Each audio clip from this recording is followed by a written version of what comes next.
तो सबसे पहले कौन है? शालिनी। Okay great. तो बिफोर यू स्टार्ट, तो जैसे अभी मैं देख रहा था कि आप लोग का व्हाट्सएप ग्रुप में ना एक बात चल रही थी कि प्रेजेंटेशन बनाना है, कि ऐसे ही सिर्फ बोलना है। तो फिर देखिए, द थिंग इज, आप जो बोल रही हैं और मैं जो सुन रहा हूँ या फिर बाकी लोग जो सुन रहे हैं, उनके समझ में आनी चाहिए बात, बस। अब आप प्रेजेंटेशन बना रही हैं या फिर ऐसे ही बोल के समझा रही हैं या फिर आप कहानी बोल के समझा रही हैं या पोएट्री बोल के समझा रही हैं, that is all your creation. ठीक है?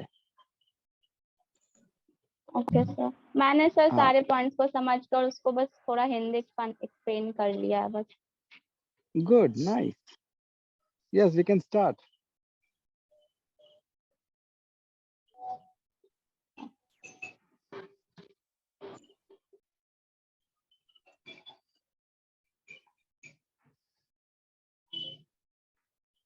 सर स्टार्ट करूँ? हाँ, कीजिए। Okay sir. Good morning, everyone. As you all know that we are going to understand the plastic waste management rules 2016. So plastic waste management rules को 4 फरवरी 2011 को publish किया गया था government of India and ministry of environmental forest के द्वारा, and इसे time to time amend भी किया जाता है। इस रूल्स को लागू करने के लिए, प्लास्टिक के कचरे को कम करने के लिए और सोर्स सेग्रेशन टाइप मतलब रिसाइकलिंग पे जोर देने के लिए, वेस्ट मैनेजमेंट सिस्टम को स्थिरता में लाने के लिए कुछ पे प्रिंसिपल्स को भी यूज किया गया, और इस सारे रूल्स को सेंट्रल गवर्नमेंट ने खुद रिव्यू किया था। और जब प्लास्टिक मैनेजमेंट रूल्स बनाए जा रहे थे तो हमारे एनवायरमेंट प्रोटेक्शन एक्ट जो कि 1986 में आया था, उनके आर्टिकल 6, 8 और 25 को भी यूज किया गया था। उसके बाद प्लास्टिक वेस्ट मैनेजमेंट रूल्स 2015 को पब्लिश हुआ, एंड भारत के पर्यावरण, वन और जलवायु परिवर्तन मंत्रालय में संख्या GSR 423 25 मई 2015 को गवर्नमेंट ऑफ इंडिया के द्वारा लाया गया। उसके बाद उसमें ये भी कहा गया कि पब्लिश होने के 60 डेज के अंदर पब्लिक से रिव्यू, उनके प्रॉब्लम और उनके सजेशंस को लेना है। उनके बाद उनको इस रूल्स की बहुत सारी कॉपी भी उपलब्ध करवाई गई, एंड जब उनके सजेशंस और प्रॉब्लम्स आए तो गवर्नमेंट ऑफ इंडिया ने उन्हें खुद कंसिडर किया। उसके बाद इनको पब्लिश करने के लिए कुछ नियम बनाए गए, जिनमें पहला है शॉर्ट टाइटल एंड कमेंसमेंट, जिनमें कि ये रूल है कि इन सारे रूल्स को प्लास्टिक वेस्ट मैनेजमेंट रूल्स 2016 कहा जाएगा, और जब ये रूल्स पब्लिश होंगे तो ये फोर्स में, यानी कि उस टाइम से ये यूज में आने लगेंगे। That's all.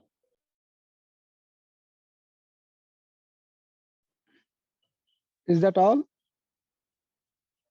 Any question? हाँ, ये आपका कंप्लीट हो गया? Yes sir, हो ग्रेट, गया। नाइस। तो ये रूल्स कब आया था? 2015 में सब पब्लिश हो गया था ये 15 की 16? सर। 25 मई 2015 को ये पब्लिश हो गया था, बट ये मतलब रूल फोर्स में लाया गया 2016 में। Okay okay okay, good, nice. किसी का कोई सवाल अभी तक? No sir.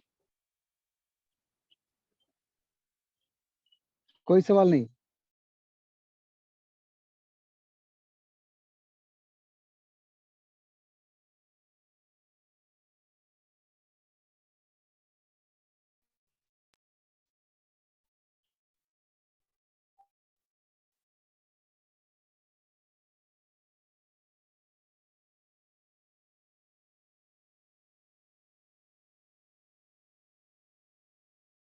Sir next point I think Suman को बोलना था, उन्होंने बोला था बट वो है नहीं मीटिंग में। सर हम हैं, हम बोल रहे हैं सर। अच्छा है। हाँ अच्छा सुमन तो आपका ही है। नहीं, हम और लकी साथ में ही है। मेरा फोन में कुछ प्रॉब्लम है इसलिए हम नहीं ज्वाइन कर पा रहे हैं उससे। अच्छा ठीक है, फिर आप सेकंड पॉइंट एक्सप्लेन कर लीजिए। सर इस रूल में बोला गया है कि जो इस रूल अप्लाई होता है every waste generator like local bodies, ग्राम पंचायत, मैन्युफैक्चर, एक इम्पोर्टर। मिनट आपको रोकूंगा, 1 मिनट यस रोकूं सर। क्या? हाँ सर। जी, अगर हम लोग प्रेजेंट कर रहे हैं ना, शालिनी आप स्टार्टेड इट, बट आपने ग्रीटिंग्स आपकी किया आवाज था कट रही है सर। तो सर आपकी आवाज नहीं आ रही है।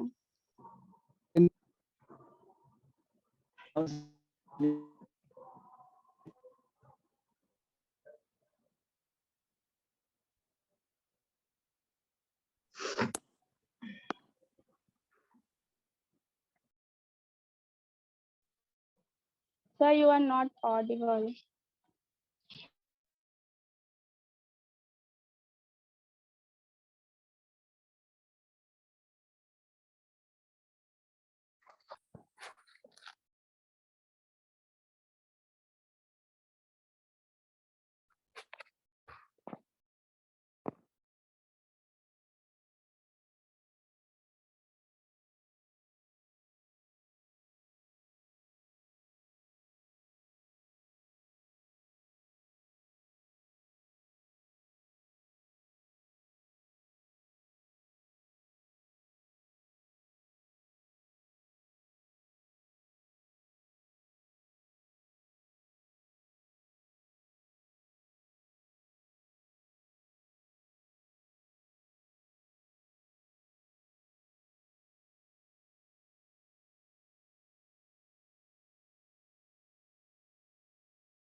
Am I audible now? Yes sir. Yes, sir. Okay, great, wonderful. So, हाँ मैं ये कह रहा था कि when we start our presentation, no, because this is also this recording will also be available on YouTube. तो यहाँ तो हम लोग एक दूसरे को जानते हैं, लेकिन मान लीजिए कोई आपके रिकॉर्डिंग्स को सुन रहा होगा उस समय, so he would also love to know who you are. So maybe when we start our presentation, no, तो उस समय उसके पहले आप अपना नाम, अपने कॉलेज का नाम और अपने कोर्स का नाम, ये 3 चीज बता के आप स्टार्ट कर सकते हैं। ठीक है? Sure sir. Okay sir. या गो अहेड। सर मेरा नाम सुमंत पांडे है, मेरा कोर्स है environmental science and I am from Patna science college. Sir rule 2 में जो बात किया गया है इसमें मतलब जो भी वेस्ट जनरेट करते हैं लाइक लोकल बॉडीज, ग्राम panchayat and manufacturer, importers and producer, इन सबको इस रूल में लाया गया है। एंड सर इसमें एक और पॉइंट ऐड किया गया है, द रूल 4। आप सिर्फ मुझे डिनोट मत कीजिए, क्योंकि आपको सुनने वाले अभी मतलब 22 लोग और हैं, 21 लोग और हैं मुझे छोड़ के, तो प्लीज उनका भी ध्यान रखिए। Yes sir. सर और इसमें एक और बात कहा गया है कि जो एक्सपोर्ट करते हैं बाहर से सामान, उन यूनिट्स पे मतलब ये इसका रूल लागू नहीं होता है। ये नोटिफाई किया गया है सेंट्रल गवर्नमेंट से। एंड इसमें एक और बात बोला गया है कि जो भी पान, गुटखा, मसाला, मतलब जो तंबाकू के जो उत्पादन है, प्रोड्यूसर हैं, उनके लिए ये मतलब सरप्लस और रिजेक्ट दोनों हो सकते हैं। इसको सर ये लिखा गया इसमें। बस यही है सर इस रूल में।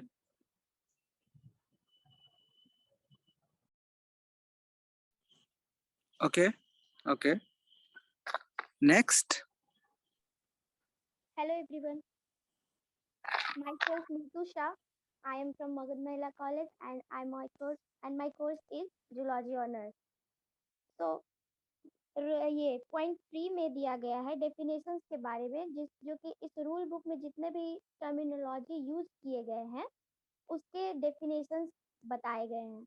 तो सबसे पहले एक्ट दिया गया है। एक्ट का मतलब यहाँ होगा कि कोई भी इन्वायरमेंट एक्ट जो इन्वायरमेंट एक्ट 1986 में पब्लिश हुआ था उसके बारे में बात किया जाएगा अगर एक्ट यहाँ पे मेंशन है तो। फिर बी में दिया गया है ब्रांड ओनर। अगर यहाँ पे ब्रांड ओनर कहीं पे भी लिखा गया है तो उसका मतलब होगा कि वैसे पर्सन जिसके नेम पे कोई ब्रांड हो, जैसे कि कोई अगर मान लेते हैं नेस्ले का कोई ब्रांड है तो वो जिसके नेम पे वो ब्रांड जो है रजिस्टर्ड होगा वो पर्सन ब्रांड ओनर के तौर पे जाना जाएगा। तो ब्रांड ओनर का मतलब यहाँ वहाँ पे ये डिफाइन होगा। पॉइंट सी में दिया गया है कैरी बैग। अगर कहीं भी कैरी बैग मेंशन है तो उसका मतलब होगा कोई भी प्लास्टिक मटेरियल का कैरी बैग या फिर compostable plastic material carry bag. Compostable plastic material जिसमें कि आते हैं जो कि रिन्यूएबल रिसोर्सेज से बनाए गए हों, जैसे कि स्टार्च, सेलुलोज, इन सब चीज़ों से, और जो कि फिर से डिग्रेड हो सकते हैं। जनरली उनका जो भी यहाँ पे जो कैरी बैग का मतलब यहाँ पे दिया गया है वैसे चीज को कंसीडर करेंगे जो किसी चीज को कैरी करने के लिए या फिर किसी भी कमोडिटी को रैप करने के लिए या फिर किसी भी कमोडिटी को डिस्ट्रीब्यूट करने के लिए इस्तेमाल हुए गए हों। वैसे बैग्स इसमें इंक्लूड नहीं होंगे जो किसी भी चीज को सील करने के पर्पज से यूज किया गया हो। तो कैरी बैग का यहाँ पे ये डेफिनेशन होगा। फिर कमोडिटीज में आते हैं। तो जो फोर्थ पॉइंट है इसका, commodities means any items which is in physical form और कैन बी बाउट और सोल्ड। जो भी खरीदते हैं या फिर बेचते हैं उसमें सारे सामान आ जाएंगे, वो कमोडिटीज में आ जाएंगे। फिर अगले पॉइंट में फिफ्थ में है कंपोस्टेबल प्लास्टिक। जैसा कि मैंने अभी पीछे कहा था, कंपोस्टेबल प्लास्टिक में वैसे प्लास्टिक आ जाएंगे जो Is it just me who is not able to hear? Yes sir. Is it just me who was not able to hear Neha, और आप लोग बाकी लोगों को भी बीच में दिक्कत हुई थी? Sorry, नीतू को. No, because I couldn't hear you Neetu in between, so I was just trying to confirm from others कि वो लोग सुन पाए. Okay sir. Yes, sir. Yes, sir. On which point, from which point I was not audible?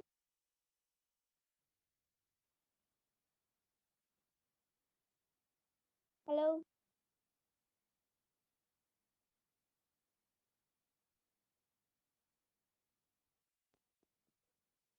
Hello? Neetu शायद sir नहीं है। ओ, तो आप लोग को आवाज सुनाई दे रहा है? सबको आवाज आ रही है, बस सर को नहीं आ रही है। ओके सर ज्वाइन होंगे ना तो फिर उनको बता दो। ओके। सर ज्वाइन नहीं है, आप लीव कर दिया।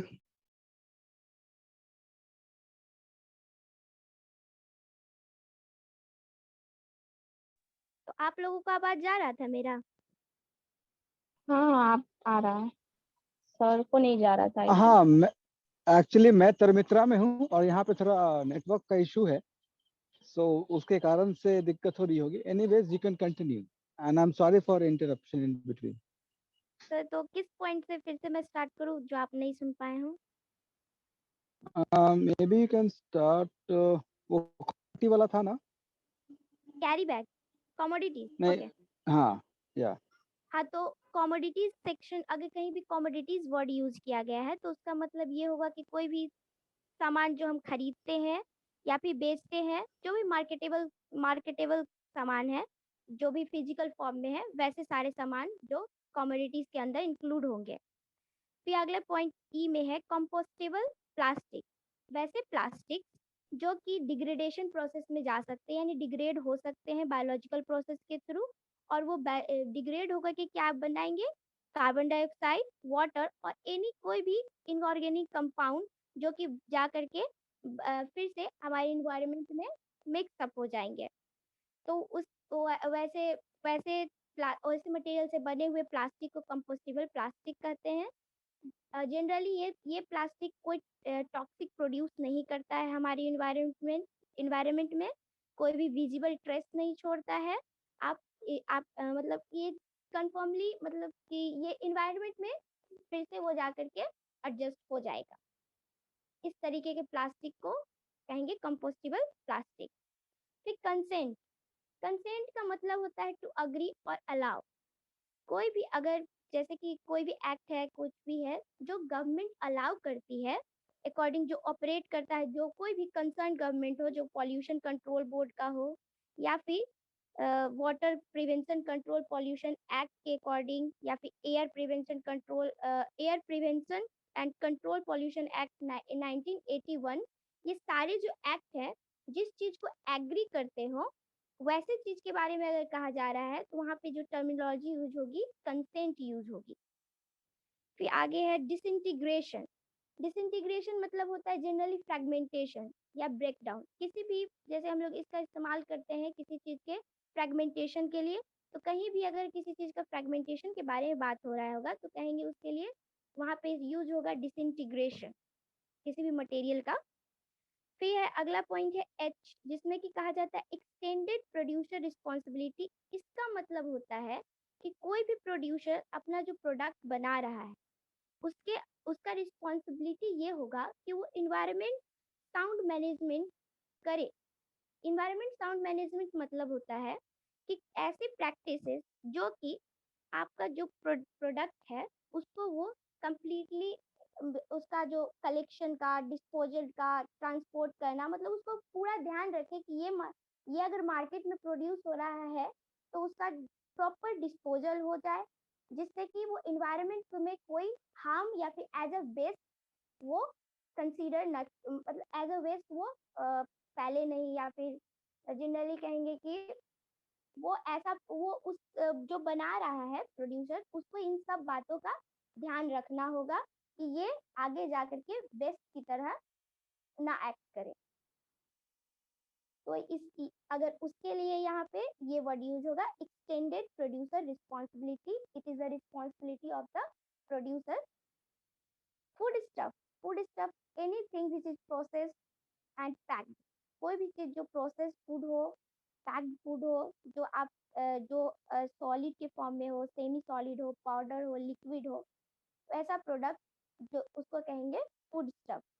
फिर फैसिलिटीज में आते हैं तो फैसिलिटीज वैसे मतलब जनरली जगह कहेंगे जहाँ पे आप कोई भी वेस्ट है उसका कलेक्शन कर रहे हैं, स्टोर कर रहे हैं, रिसाइकल कर रहे हैं, फिर उसको प्रोसेस करके डिस्पोजेबल प्लास्टिक वेस्ट मतलब उसको प्रोसेसिंग कर रहे हैं, तो वैसे जगह को फैसिलिटीज में कंसीडर करेंगे।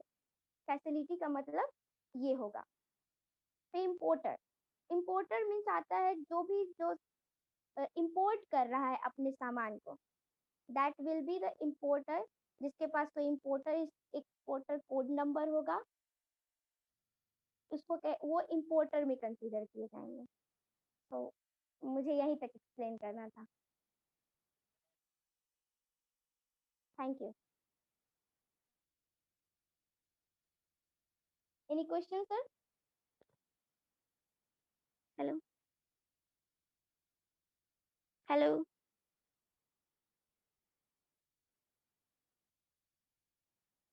हेलो। हाँ नीतू, आई थिंक सर नहीं है, सर डिस्कनेक्ट हो गया है। तो तुम लोग को आवाज गया? हाँ हाँ, एक्सेप्ट चलिए सर को छोड़ के। तो फाइन, ठीक है। हम लोग ट्यूशन पढ़ लिए आपका। हमें ऑडियो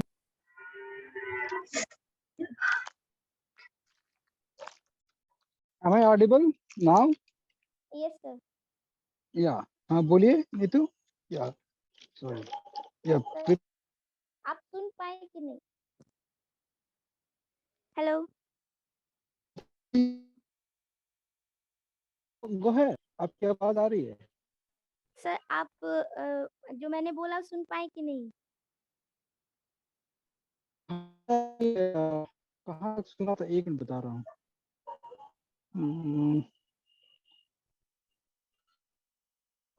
ये आपने शायद ये सर आपकी आवाज कट रही है।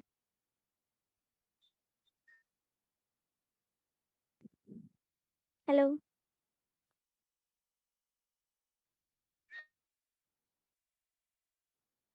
सर आपकी आवाज कट रही है।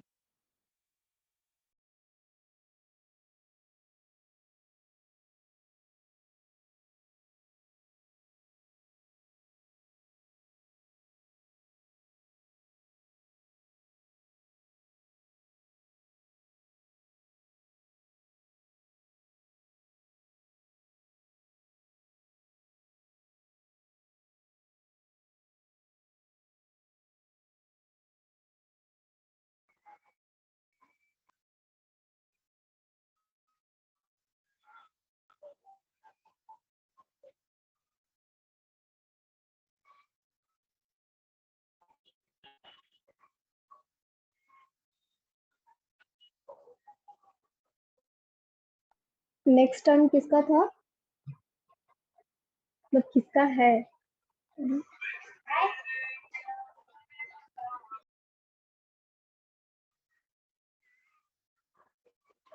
आई थिंक तस्नीम का है, बट वो है मीटिंग में। I don't think so.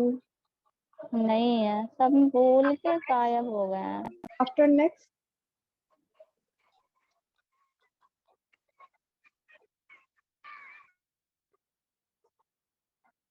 After next कोई है या फिर मैं कंटिन्यू करूं? Soni rods was next. ये नहीं, आकांक्षा, प्रीति, नीलोफर, इनमें से कोई भी नहीं है। मैं प्रीति बोल रही हूँ। अच्छा सॉरी, प्रीति। नीतू ने बोल दिया। हाँ नीतू का कंप्लीट हो गया। उसके बाद थर्ड सोनी रॉड्स है। थर्ड टॉपिक का टोटल हो गया। ओके, भाई कंटिन्यू करो।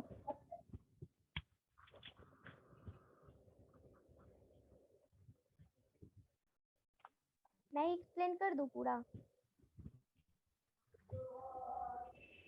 हाँ कर दो, क्योंकि सब आए नहीं है, जिन्हें काफी मतलब जो भी लड़की थी वो लोग आई नहीं। सबको बोला था कि मैंने एक्सप्लेन करना है, तभी आप मतलब आना हो तभी बोलिए कि हम एक्सप्लेन करेंगे, सब बोल के ही कोई लाए वो। बैरियर नहीं है नीतू, तुम कर सकती हो। हाँ कर लो भाई सर। ओके फाइन, कर देते हैं। बट तो आगे सर नहीं है शायद। हाँ सर ने मैसेज किया है, अभी ग्रुप चेक करो एक बार।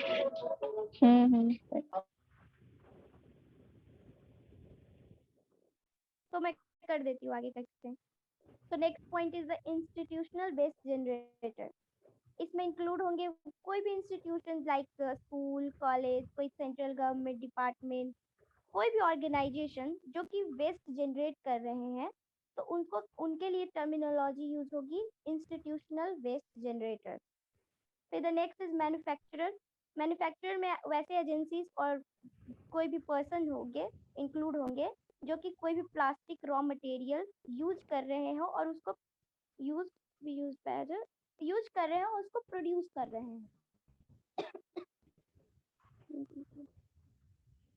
फिर next is the multi layered packaging. Multi layered packaging में आएंगे कि मटेरियल जो कि यूज किए गए हैं पैकेजिंग में, जिसमें एक लेयर प्लास्टिक का होना है, उसके बाद आप पेपर या फिर कुछ चीज, पेपर हो, ब्रॉड हो, बोर्ड्स हो, पेपर बोर्ड्स हो, या फिर पॉलीमेरिक मटेरियल हो, एल्यूमिनियम फॉइल हो, इनसे भी आप मल्टी लेयर कर रहे हैं, बट उसमें एक लेयर प्लास्टिक मटेरियल जरूर होगा अगर मल्टी लेयर पैकेजिंग अगर हो रहा है तो। उसके लिए मल्टी लेयर पैकेजिंग का टर्मिनोलॉजी यूज होगा। फिर आता है plastic. Generally plastic means what? यहाँ पे प्लास्टिक अगर वर्ड यूज हो रहा है तो उसका टोटल मीनिंग क्या होगा? उसके लिए यहाँ पे है, प्लास्टिक का मीन्स होगा material which contain N essential ingredient, जिसमें कि हाई पॉलीमर्स होंगे। लाइक प्लास्टिक जनरली होता है पॉलीथीन का बना हुआ, तो उसमें नॉर्मल जो प्लास्टिक आते हैं, तो प्लास्टिक जनरली जिसमें पॉलीथीन, टेरेप्थिलीन जिसकी हाई डेंसिटी पॉलीथीन हो गया, फिर विनाइल हो गया, लो डेंसिटी पॉलीथीन हो गया, पॉलीप्रोपाइलीन हो गया, पॉलीस्टीरीन रेजिन्स हो गए, फिर मल्टी मटेरियल जैसे कि एक्राइलोनाइट्राइल, ब्यूटाडाइन स्ट्राइन, जितने भी प्लास्टिक जो बनाने वाले जितने भी पॉलीमर्स हैं वो सारे इसमें प्लास्टिक में इंक्लूड होंगे। फिर plastic seed, plastic wait a minute,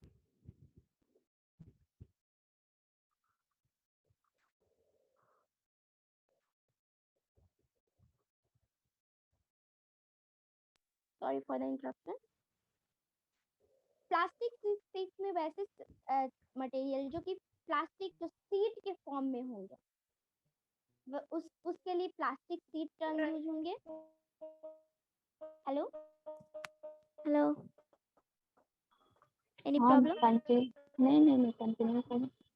फिर प्लास्टिक वेस्ट में एनी प्लास्टिक जो यूज किया गया हो और उसके बाद उसको फेंक दिया गया हो या फिर कहीं पे भी उसको सही तरीके से उसको डिस्पोजल नहीं किया गया हो। प्रिस्क्राइब्ड अथॉरिटी मीन्स कोई भी स्पेसिफाइड अथॉरिटी जो रूल 12 में पढ़ना है, जो रूल 12 में डिस्क्राइब होगा इसके बारे में, कोई भी अथॉरिटी जो स्पेसिफाइड अथॉरिटी हो उनके लिए यूज होगा प्रिस्क्राइब्ड अथॉरिटी। फिर प्रोड्यूसर, इसमें आएंगे एनी पर्सन जो मैन्युफैक्चर में, इंपोर्ट में, जो कैरी बैग्स है उसके मैन्युफैक्चर में और उसके इंपोर्ट में इंक्लूडेड होंगे, या फिर मल्टी लेयर पैकेजिंग में, प्लास्टिक सीड के फॉर्मेशन में। कोई भी इंडस्ट्री या इंडिविजुअल जो इंगेज होंगे उनके लिए टर्मिनोलॉजी यूज होगी producer. Recycling, recycling means the transformation और सेग्रीगेशन ऑफ प्लास्टिक वेस्ट, यानी कि उसी प्लास्टिक वेस्ट को फिर से हम किसी यूज होने मतलब फिर से एक नए प्रोडक्ट में रिसाइकल करके नए फॉर्म में बना दे या फिर रॉ मटेरियल के फॉर्म में बनाए जो कि फिर से रीयूज हो सके। तो उसमें रिसाइकलिंग के लिए वो टर्मिनोलॉजी रिसाइकलिंग के लिए यूज होगी, सॉरी इसके लिए रिसाइकलिंग टर्मिनोलॉजी यूज होगी। फिर आ जाता है रजिस्ट्रेशन। रजिस्ट्रेशन मीन्स जनरली आप स्टेट पॉल्यूशन कंट्रोल बोर्ड या फिर पॉल्यूशन कंट्रोल कमिटी के कंसर्न पे जाकर के उनका रजिस्ट्रेशन हुआ होगा तो उनको उन पे रजिस्ट्रेशन करवाना होगा उनको, तो वैसे को कहेंगे registration generally. And street vendors generally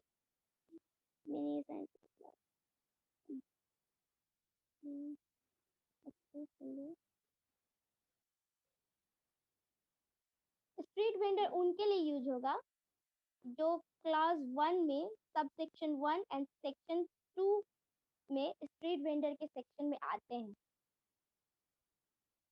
street vendor के सेक्शन में local body means urban local body with different nomenclature like municipal corporation, nagar nigam, nagar panchayat, municipal council including area committee, including notified area committee।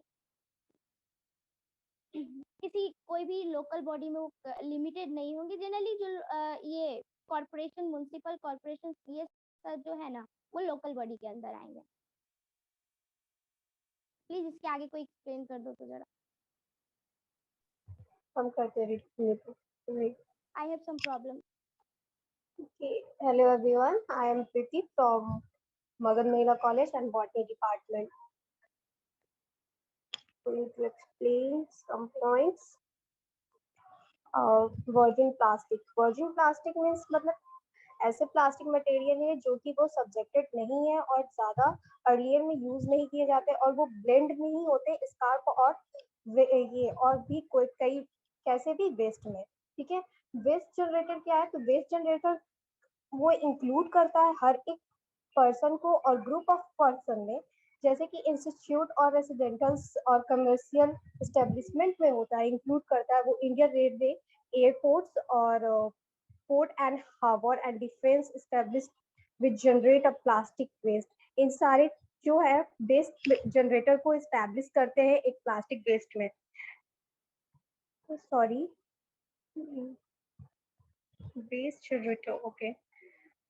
Waste management means collection of storage transport, मतलब जितना भी waste product का जो भी collection हुआ है, transport हुआ है, रिडक्शन हुआ है और उसका रीयूज, रिकवरी एंड रिसाइकलिंग जो कंपोस्ट करता है वो डिस्पोजल ऑफ प्लास्टिक में करता है, और इन्वायरमेंटली वो सेफ मैनर में होता है, इन्वायरमेंट पे कोई भी असर नहीं होता है।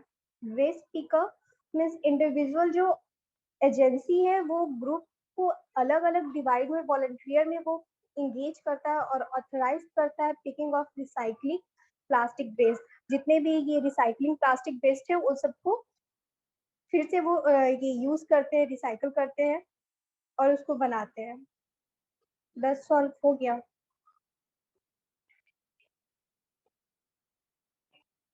कंडीशन भी बोलना है क्या? नहीं वो सोनी का है, सोनी कंटिन्यू करो।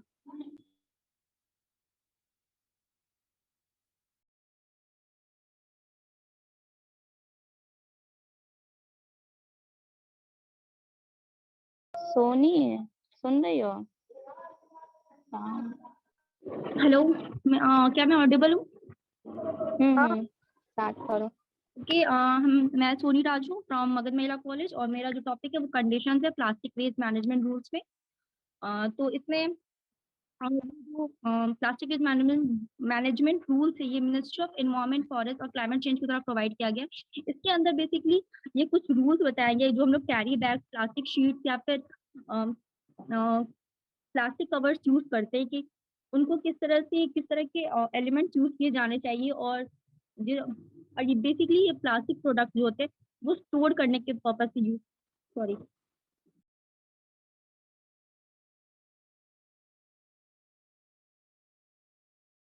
सॉरी ये जो प्लास्टिक कवर्स या फिर प्लास्टिक शीट्स वगैरह या फिर कैरी बैग्स होते हैं वो कहीं ना कहीं फूड प्रोडक्ट को स्टोर करने के लिए यूज होते हैं, और फिर उसके अंदर कई सारे ऐसे एलिमेंट्स होते हैं जो उसको खराब कर सकते हैं। तो इसके कंडीशन से ये चीजें मेंशन की गई है, ये लिमिट प्रोवाइड की गई क्या क्या एलिमेंट्स उसके अंदर होने चाहिए, क्या नहीं होने चाहिए, कुछ रूल्स एंड रेगुलेशन में किस तरह के प्लास्टिक क्या माइक्रोन्स होने चाहिए उन प्लास्टिक के, उसके बारे में बताया गया। तो पहला पॉइंट है इसका कैरी बैग फिर प्लास्टिक पैकेजिंग वो नेचुरल शेड में होता है। नेचुरल शेड बेसिकली उसका जो होता है वो मिल्किश व्हाइट होता है, और अगर इसमें कोई पिगमेंटेशन है भी तो उसके कुछ स्टैंडर्ड भी प्रोवाइड किया गया इंडियन स्टैंडर्ड के थ्रू, जो कि प्रोवाइड किया जाता है ब्यूरो ऑफ इंडियन स्टैंडर्ड के थ्रू। इसमें ये इंश्योर करते हैं ब्यूरो ऑफ इंडियन स्टैंडर्ड ये इंश्योर करता है किसी भी प्रोडक्ट की क्वालिटी को और उसका उसके क्वालिटी स्टैंडर्ड्स को मेंटेन करता है। और इसके अंदर ये लिस्ट प्रोवाइड किया है इसे इंडियन स्टैंडर्ड IS 9833 981 के अंदर इन्होंने लिस्ट प्रोवाइड किया है, list of pigments and colourants for use in plastic in contact with pharmaceuticals and drinking water. इनके अंदर ये कुछ जो हम लोग प्लास्टिक बॉटल्स वगैरह होते हैं जैसे कि सॉफ्ट ड्रिंक्स का बॉटल्स होते हैं बेसिकली, उसमें कई सारे कलरिंग एजेंट्स प्रोवाइड होते हैं डिफरेंट कलर्स, जो पैकेट्स होते हैं उनको अट्रैक्टिव बनाने के लिए। तो वो जो एजेंट्स होते हैं जो उसको कलर प्रोवाइड करते हैं उस बॉटल्स को या फिर दूसरे प्लास्टिक प्रोडक्ट्स को, अ, वो उसके अंदर जो फूड स्टफ होता है उसको भी कहीं ना कहीं अफेक्ट करते हैं। उसके लिए वो एजेंट उसको एक लिमिट प्रोवाइड है, इस लिमिट से ज़्यादा वो जो पिगमेंट्स है वो नहीं होने चाहिए। और इसमें एक बेसिक गाइड प्रोवाइड किया गया प्लास्टिक कलरिंग मैटर का, जो कि सेफ होनी चाहिए प्रोसेसिंग और यूज में, और फोकस किया गया पिगमेंट जो कि हाई डिग्री ऑफ प्योरिटी और purity। अगर उसमें कोई इम्प्योरिटी है भी तो वो एक पर्टिकुलर लिमिट से ज़्यादा नहीं होने चाहिए। और हम लोग ये कोई भी प्रोडक्ट होते हैं वो एक जगह से दूसरी जगह ट्रांसपोर्टेशन होता है उसका, उसमें जो भी मटेरियल्स जो भी उसमें स्टोर किए गए उसका किसी भी तरह से ट्रांसफर नहीं होना चाहिए। ट्रांसफर मतलब बाहर जो आ जाते हैं गिर जाते हैं और की वजह से पैकेट भी खराब हो जाता है, और जो फूड स्टफ होता है उनके अंदर वो भी अफेक्ट होते हैं। तो उसमें अगर उस प्लास्टिक में कोई टॉक्सिसिटी होगी तो वो फूड प्रोडक्ट को अफेक्ट करेगा फूड को, और जो ह्यूमन्स होते हैं जो कंज्यूम कर रहे हैं उनकी हेल्थ पे भी उसका बुरा इम्पैक्ट होगा। कैरी बैग जो रिसाइकल प्लास्टिक से बने हुए हैं वो फूड प्रोडक्ट को स्टोर करने के लिए यूज नहीं किए जाने चाहिए। थर्ड पॉइंट इसको ये सेकंड पॉइंट था, जो रिसाइकल प्लास्टिक है वो प्लास्टिक है। Recycle plastic basically food products या फूड ड्रिंक्स या फिर फार्मास्यूटिकल पर्पज से यूज नहीं करना चाहिए। थर्ड पॉइंट इसका है कैरी बैग अगर वो वर्जिन या फिर रिसाइकल प्लास्टिक से बने हुए। वर्जिन प्लास्टिक का बेसिकली मतलब होता है कि वो किसी भी तरह का नेचुरल गैसेस या फिर क्रूड ऑयल के रेजिन से वो फॉर्म होता है और उसका डायरेक्ट इम्पैक्ट होता है हमारी फूड पर। और वो जो है वो 50 माइक्रोन से कम थिकनेस में है और 50 माइक्रोन से थिकनेस कम होगा तो वो जो रेक्टिकल्स होते हैं वो कलेक्ट नहीं कर सकते क्योंकि वो बहुत ही लाइट वेट होता है। वो बहुत ज़्यादा अगर वो डस्टबिन में भी हम लोग थ्रो कर रहे हैं तो वो इधर उधर उड़ के चला जाता है और कहीं ना कहीं इसका बहुत मेजर इम्पैक्ट होता है। ब्लॉकेज कैनल्स का ब्लॉकेज में रिवर बेड जो होते हैं वहाँ पे वो जाके बैठ जाते हैं नीचे। फोर्थ पॉइंट है इसका प्लास्टिक पीस और like this is not integral part of multi packaging. Plastic की मल्टी पैकेजिंग का पार्ट नहीं वो कम से कम 50 माइक्रोन से ज़्यादा होना चाहिए।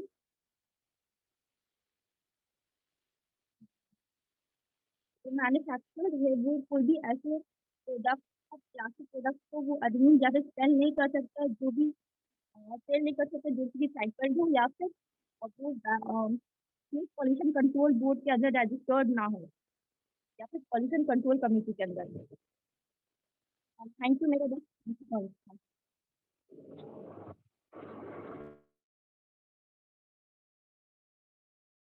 नेक्स्ट कौन है? हेलो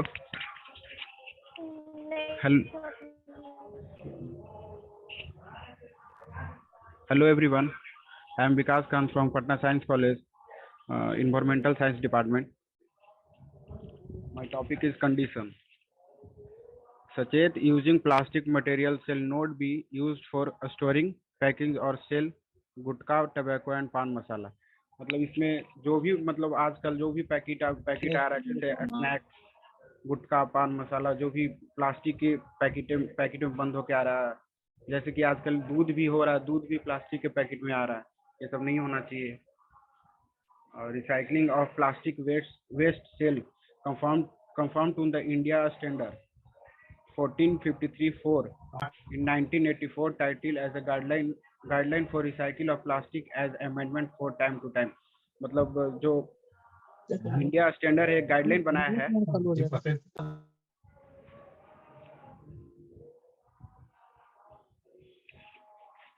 इंडिया स्टैंडर्ड है जो एक गाइडलाइन बनाया है जो प्लास्टिक को मतलब टाइम टू टाइम रिसाइकिल किया जाता है, मतलब उसको फिर से मतलब गलाया जाता है। The provision of thickness shall not be applicable to carry bag made up of compostable plastic. मतलब जो भी कंपोजिस्टेबल प्लास्टिक से कैरी बैग बनाया जाता है वो उसका मतलब थिकनेस ज़्यादा नहीं होना चाहिए। एक carry bag made up for compostable plastic shall conform to the Indian standard. मतलब जो भी कैरी बैग बनेगा कंपोजिस्टेबल प्लास्टिक से वो इंडिया स्टैंडर्ड के हिसाब से जो मतलब उसका रेशियो दिया गया है उसके हिसाब से title specify for compostable plastic as a amendment for the time to time. और इसके लिए India standard time to time एक गाइडलाइन जारी करता है। द मैन्युफैक्चरर और seller of compostable plastic carry bag shall obtain a certificate from the central pollution control board before marketing और sale. मतलब जो भी मतलब मैन्युफैक्चर कंपनी है जो भी सेल करने से पहले पोल्यूशन कंट्रोल बोर्ड से एक सर्टिफिकेट और एक इशू अपना जो परमिशन ग्रांटेड करवाएगी उसके बाद ही सेल कर सकते हैं मार्केट में। Plastic material in any form including vinyl acetate, maleic acid, vinyl chloride, copolymer shall not be used in any packing for packaging gutkha, paan masala and tobacco in all form. मतलब जो भी प्लास्टिक का मटेरियल हो, plastic का मतलब material हो मतलब किसी के साथ मतलब जैसे vinyl acetate, maleic acid and vinyl chloride के साथ यूज नहीं किया जाता है प्लास्टिक। That's all.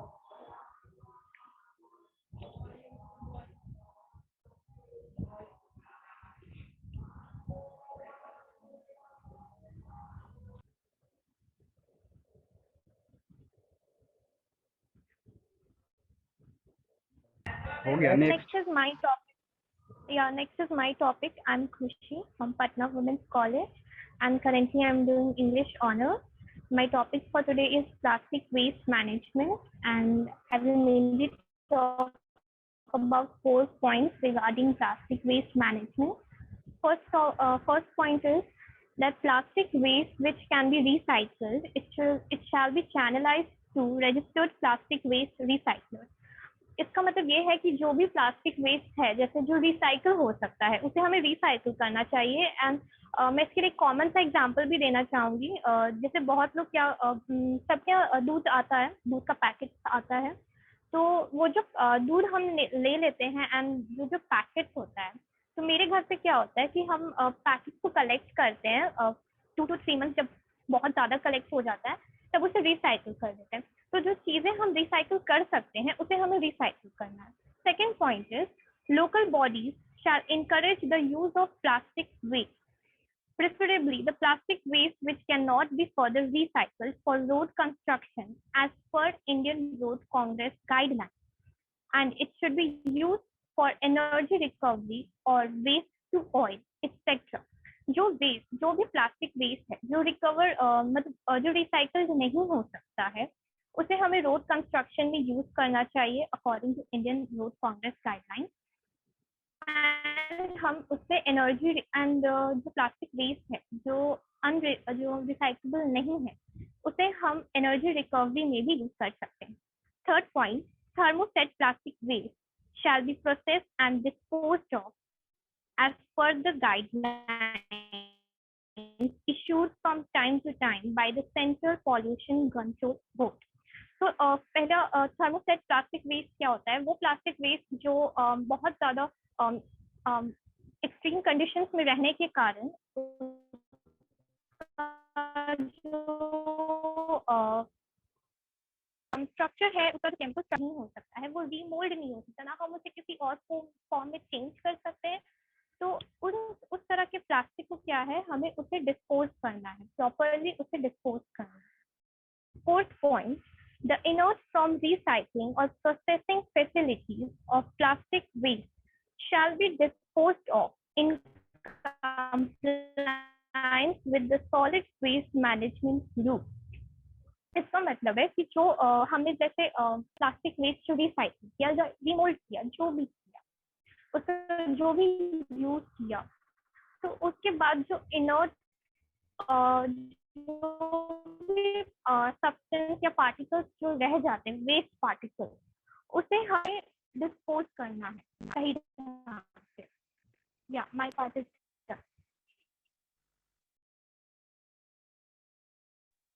खुशी, आपकी आवाज बहुत ज्यादा ग्लिच कर रही थी.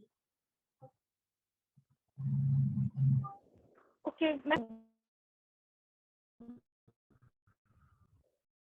नेक्स्ट.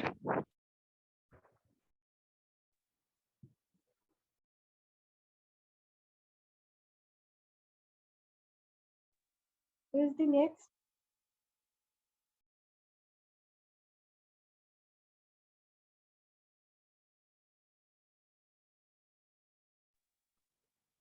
प्लीज कोई बोलिए, नेक्स्ट किसका टर्न है? Next is my role of local bodies in environment. Name. First of all, what's your name? Samiksha. I am from Patna Science College. The municipalities are the responsible for the preparing the regulation for the implementing the enforcing the regulations of the Natural Environment Management Act and the other environment regulations.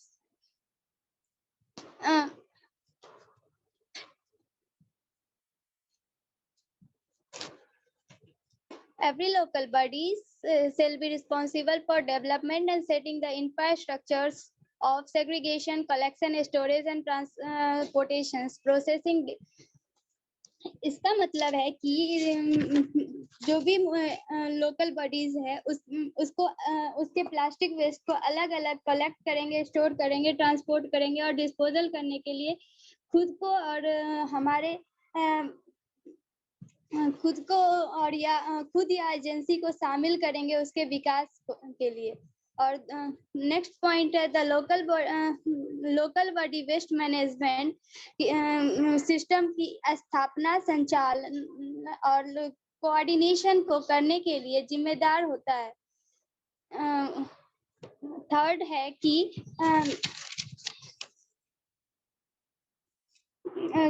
Second point का first point है कि plastic waste management को अलग अलग collect, store और translocation processing के disposal में agency या खुद को इन्वॉल्व करना या इंश्योर करना कि एक्टिविटी और से इन्वायरमेंट को कोई ना हो, इन्वायरमेंट को कोई भी हार्म ना हो। और सी में सी है कि यह इंश्योर करना कि रिसाइकल प्लास्टिक वेस्ट,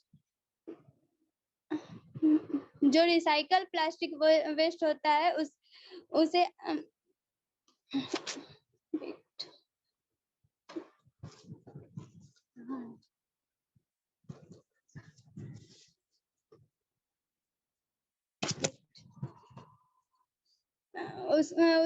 उसमें चुनौती जो भी आती है वो रिसाइकल प्लास्टिक वेस्ट को पुनरावृत्ति।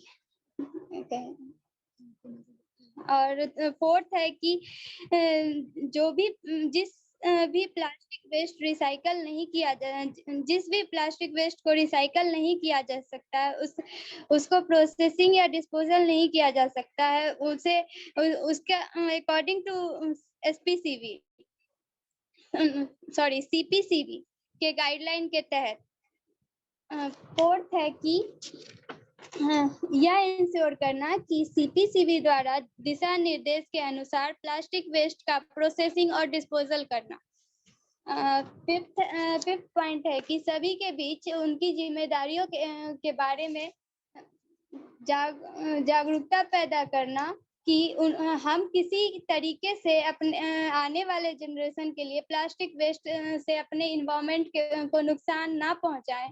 इसके लिए उनके बीच हमें जागरूकता फैलानी चाहिए। और फिफ्थ है कि सिक्स, कचरा बनाने वाले के साथ काम करने वाले सिविल सोसाइटी के ग्रुप को शामिल करना चाहिए। यह सेवेंथ पॉइंट यह इंश्योर करना कि प्लास्टिक कचरे को कचरे को खुले में ना जलाना और जो उसे जलाते हैं उनको समझाना कि किस तरीके से प्लास्टिक उनके बॉडीज को हार्म करती है और इन्वायरमेंट से ज्यादा उनके अपने आप पे हार्म करती है और इकोसिस्टम को भी हार्म करती है। थर्ड पॉइंट है ये जो प्लास्टिक वेस्ट मैनेजमेंट के लोकल बॉडीज को सेटअप करते हैं या म्युनिसिपल कॉर्पोरेशन और सीपीसीबी के प्रोड्यूस करती है जिस भी प्रोग्राम को, और जिस डेट पे यह प्रोग्राम फाइनल होती है उसके ठीक 1 साल के अंदर ही उस प्रोग्राम को स्टार्ट किया जाता है या सेटअप किया जाता है। Fourth and last point is local bodies को शामिल करेगी वह rules by laws. Okay, thank you.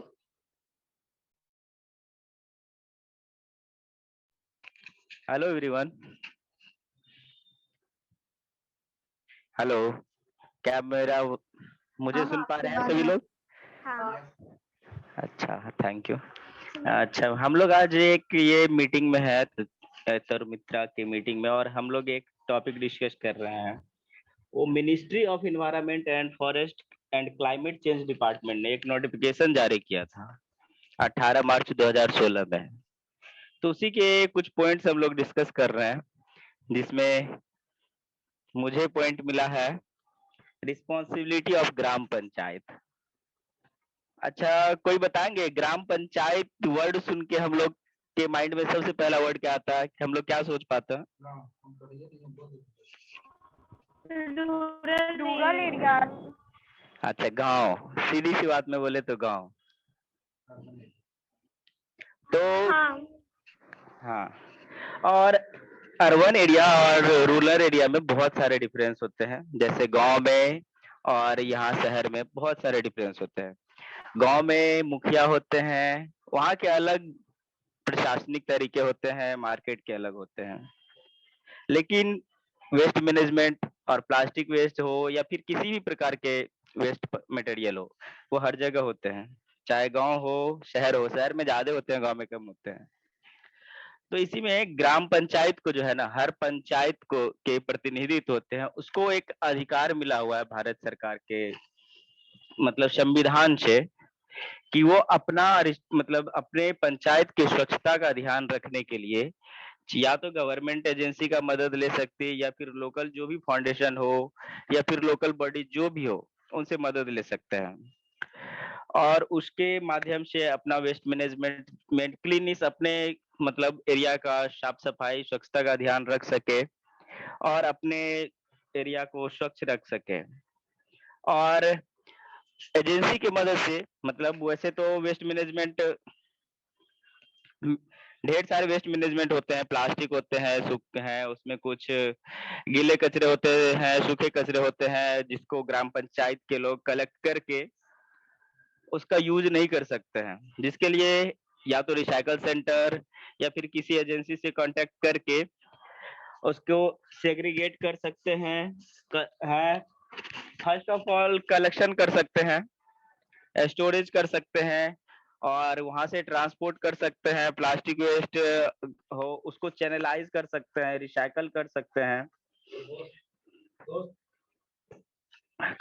हैं, उसके बाद हम लोग जो है ना मतलब गांव में अवेयरनेस का सबसे ज्यादा जरूरत होता है, बिकॉज गांव का लिटरेसी रेट बहुत कम होता है, वहाँ के लोग थोड़ा कम पढ़े लिखे होते हैं। तो वहाँ के लोग को बस एक अवेयरनेस, उसको समझाने की जरूरत होती है, वो लोग अच्छे से समझ जाते हैं। अगर हम लोग अवेयरनेस वहाँ फैलाएं तो वो लोग जितने भी वेस्ट मटेरियल है उनको अलग अलग करके उसको रिसाइकल सेंटर भेज सकते हैं। जैसे गीला कचरा हो, सूखा कचरा हो, प्लास्टिक वेस्ट हो, प्लास्टिक वेस्ट का रिसाइकल हो जाएगा, गीला कचरा जो भी हो उसका खाद मटेरियल बन जाएगा जिससे एग्रीकल्चर में यूज हो जाएगा। और लास्ट पॉइंट मेरा है, plastic waste is not taken place emergency.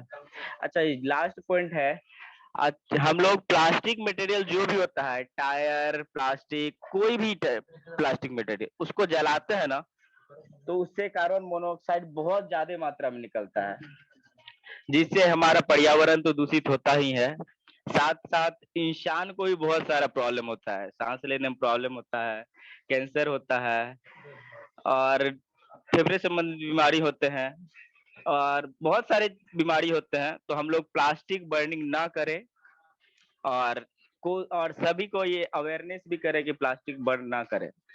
Thank you.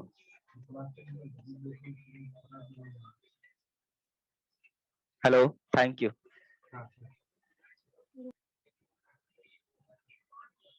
Next, please. Good evening, all. Myself Pallavi Singh. I'm from Patna Science College and my course is Environmental Science. My topic is responsibility of waste generator. Point A. It basically focuses upon two things: steps to minimize generation of plastic waste and segregation of plastic waste. So minimize means to reduce the generation of plastic waste, and second is segregation, means division of plastic waste upon the categories like recycle, the plastics which can be recycled and the plastic which cannot be recycled. Then the second point is avoid littering of plastic waste. Littering basically means throwing plastic here and there or any unwanted location in an improper manner. So second point says to avoid littering of plastic waste and segregate the plastic waste from its source. Basically means the plastic which can be recycled and which cannot be recycled should be kept apart. Then the second point says that all institutional generator, like any university, school, colleges, or hospital, which generate plastic waste, it needs to be segregated, means divided. That should not be mixed. and these plastic waste should be hand over to any authorized waste processing disposal facilities or deposition center. Then the third point is all waste generation shall pay such user fee for solid waste management as specified in bylaws of local bodies. Then the fourth point is every person responsible for organizing an event in open space. So any event which is organized by any organizer where foodstuffs in plastic are used or multi-layer plastic packaging are being used, it is the responsibility of the event organizer to segregate and to dispose the plastic in a proper way. Thank you.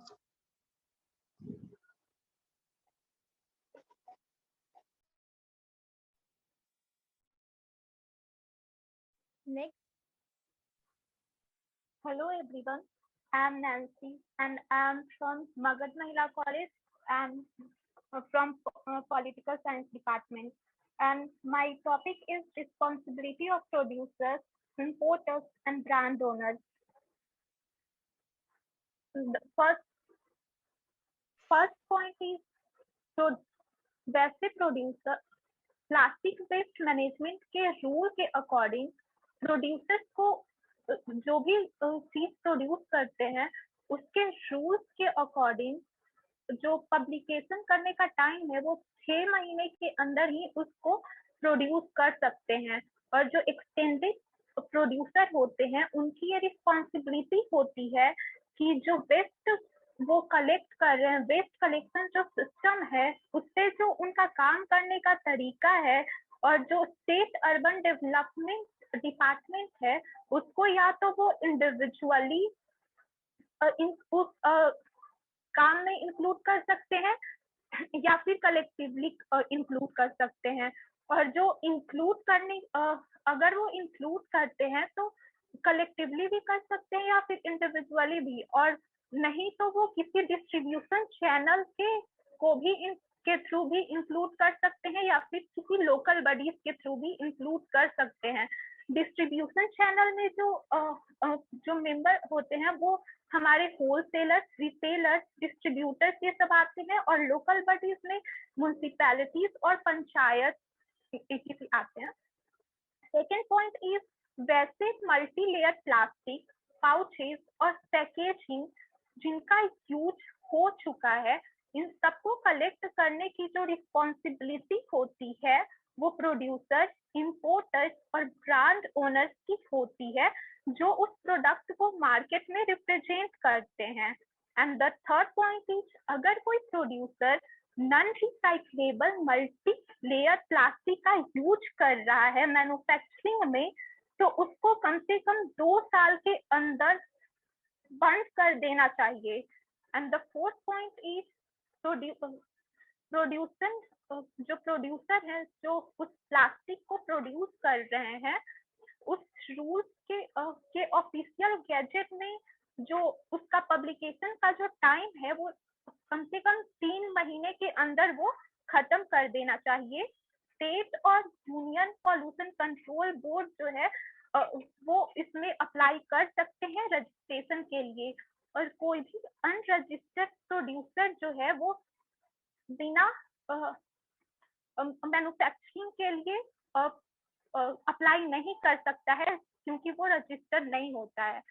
And the fifth point ये है कि कोई भी producer official gazette के rules के last date of publication से 6 महीने के अंदर वो जो भी प्रोड्यूस कर रहा है वो खत्म हो जाना चाहिए। वो 6 महीने के अंदर में उस जो भी वो प्रोड्यूस कर रहा है उसको प्रोड्यूस कर लेना चाहिए।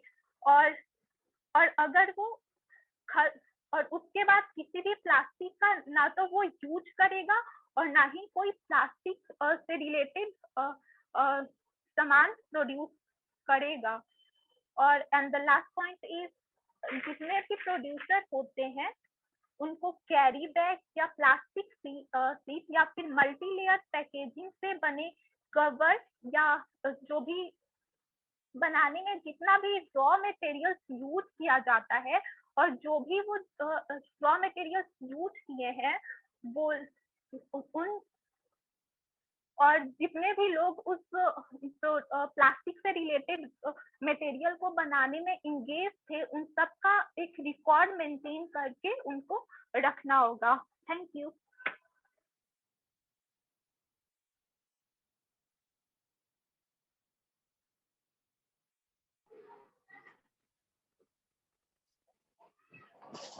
Good evening, everyone. This is Tanu Kumari from Magadmela College, Botany Department. Today, the topic of my presentation is protocols for compostable plastic materials. यानी कि वैसे प्लास्टिक मटेरियल्स जिनको कंपोस्ट किया जा सकता है उनके लिए क्या रूल्स होने चाहिए। Determination of the degree of degradability and degree of disintegration of plastic materials shall be as per the protocols of the Indian standards listed in Schedule 1 to these rules.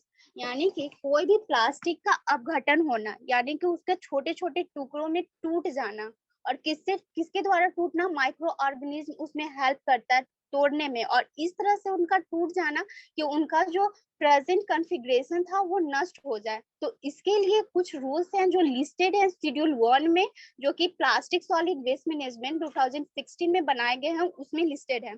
First one is determination of the ultimate aerobic biodegradability of plastic materials in an aqueous medium method by measuring the oxygen demand in a closed respirometer।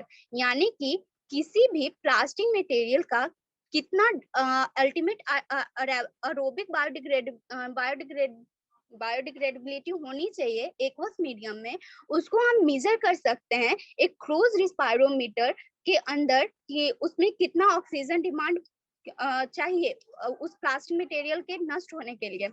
Second one is determination of the ultimate aerobic biodegradability of plastic materials in an aqueous medium method by analysis of evolved carbon dioxide। यानी कि जो भी plastic material degrade हो रहे हैं उनमें कितना carbon dioxide evolve हो रहा है, इसको मेजर करके हम यह पता कर सकते हैं कि वो बायोडिग्रेडेबल प्रोडक्ट है, मतलब वो उसे हम वो कंपोस्टेबल है या नहीं। Third one is determination of the ultimate anaerobic biodegradation of plastic materials in an aqueous system method by measurement of biogas production। यानी कि हम ये पता कर सकते हैं कि ये हम डिटरमाइन कर सकते हैं कि कोई भी प्लास्टिक मटेरियल्स एनाएरोबिक बायोडिग्रेडेशन उसका हो सकता है या नहीं एक एक्वस सिस्टम मेथड में, ये मेजर करके कि उसमें कितना बायोगैस प्रोडक्शन उससे हो रहा है। Fourth one is determination of the ultimate aerobic biodegradability of plastic materials under control composting condition method by analysis of evolved carbon dioxide। यानी कि कोई भी प्लास्टिक मटेरियल किसी भी कंट्रोल कंपोस्टिंग कंडीशन में है या नहीं, इसको पता करने के लिए हम ये एनालाइज कर सकते हैं कि उसमें कितना कार्बन डाइऑक्साइड इवॉल्व हो रहा है।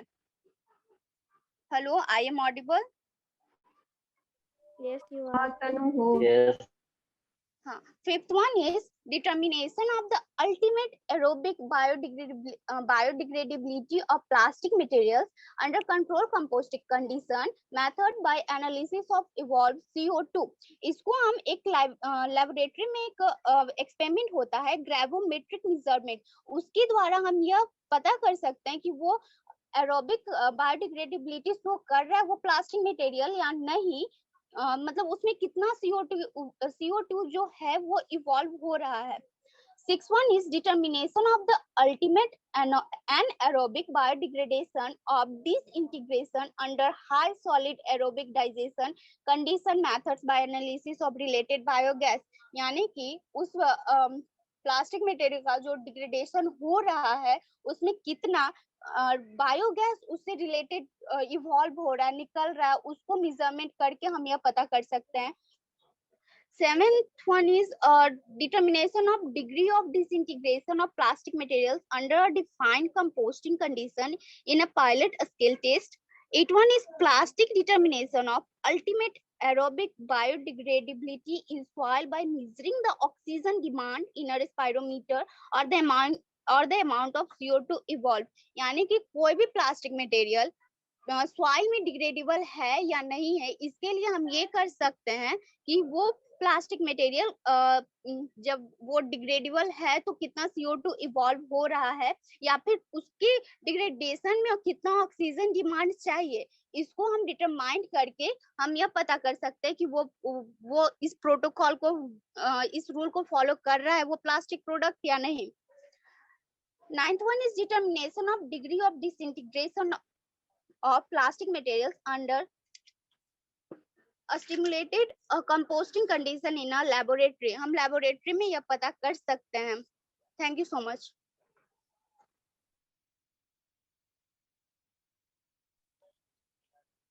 Hello everyone, my name is Vivek Kumar from Patna Science College।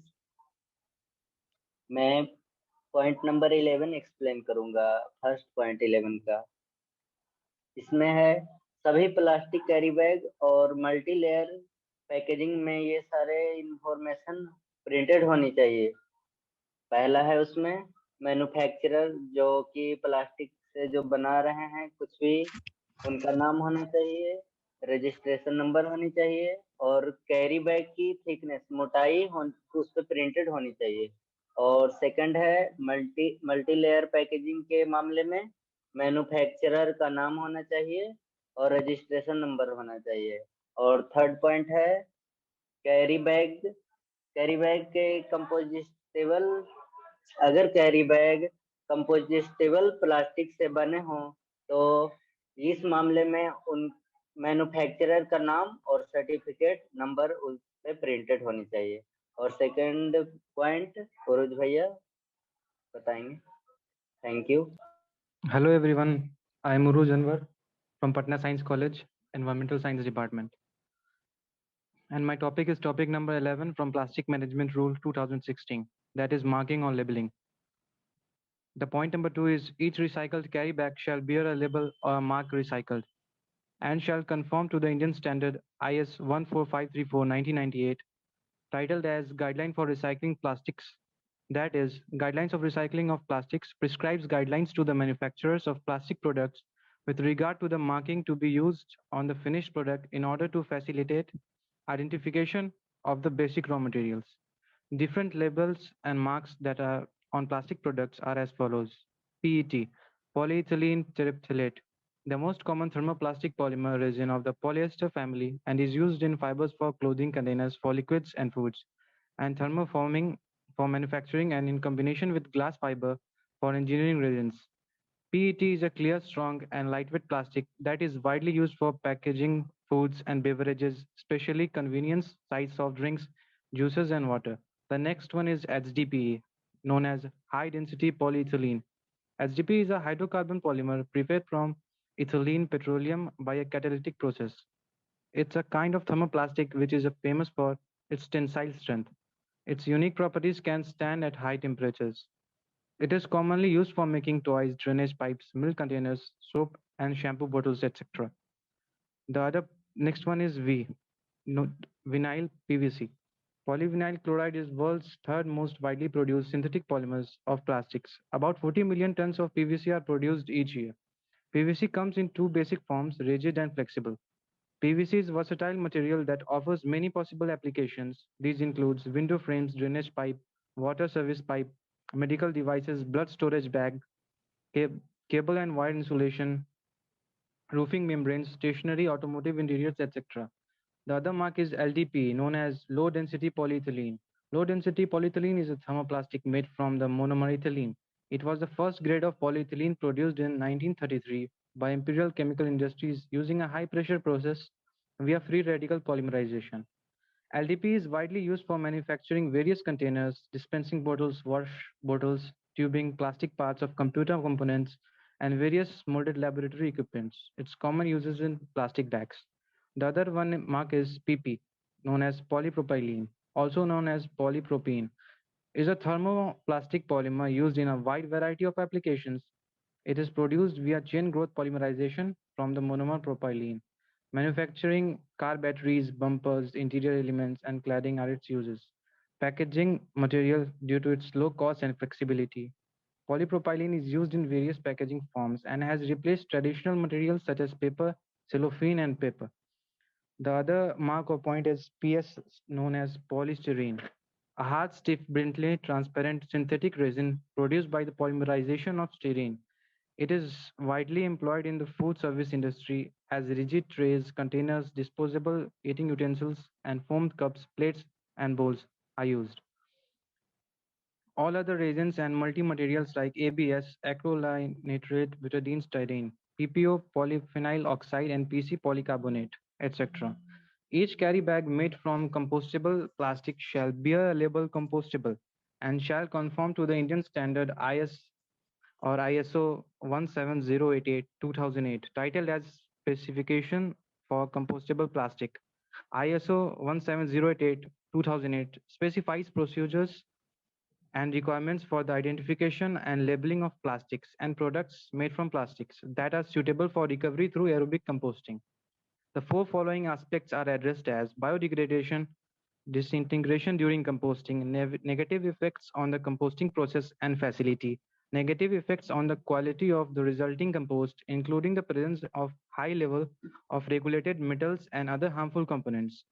This specification is intended to establish the requirements for the labeling of plastic products and materials, including packaging made from plastics, as compostable in municipal and industrial composting facilities or biodegradable during composting. For the purposes of the international standard, these three expressions are considered to be equivalent. The labeling will, in addition, have to conform to the international, region, national, and local regulations. Thank you, everyone.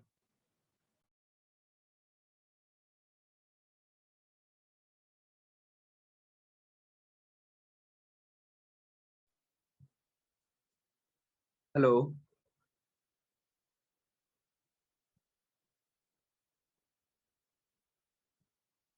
Meeting में कोई है? हाँ अच्छा, क्या करना है? Meeting को continue करना है या मीटिंग को आज के लिए खत्म करना है? और कंटिन्यू करना है तो फास्ट करें। नहीं, अब 8:30 हो गया, लेकिन अब तो बहुत कम ही टॉपिक बचा हुआ है जिसको डिस्कस करना है।